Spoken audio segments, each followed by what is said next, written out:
Patay naman ang isang hinihinalang drug pusher matapos makipagbarilan sa mga pulis na nakatalaga sa isang checkpoint sa San Jose del Monte, Bulacan. Nakumpiska mula sa sospek ang isang sachet o ilang sachet ng shabu, 2 baril at mga bala. Tinutukan niya ni Julius Disamburon muli.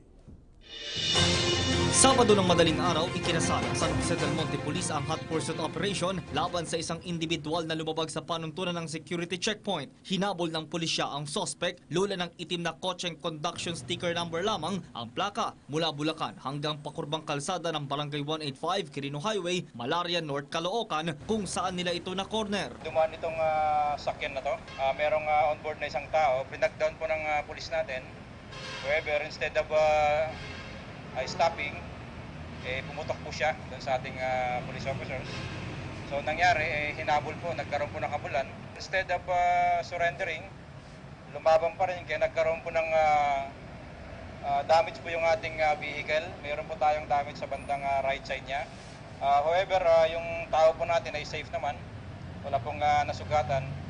Nagkaroon po ulit ng putukan po dito. Binawian ng buhay ang suspect at tinitignan ngayon ng mga otoridad ang posibilidad na may kaugnayan dating naugnay ito sa operasyon ng iligal na droga. Inaalam pa ng pulisya ang pagkakakilanlan ng lalaki na tanging nakitaan lamang ng Chinese character tattoo sa braso at sa tiyan. Higit 14 na basyo ng bala ang narecover sa crime scene matapos ang nangyaring habulan at panlalaban ng suspect. Tinamaan din ng bala ang sasakyan ng pulisya. Nakuha din sa loob ng sasakyan ang 2 kalibre 45 baril, ilang bala at higit 10 sachet ng shabu, gayon din ang mga drug paraphernalia. Yung area na yan is usual po na dinadaanan po ng ating mga drug personality.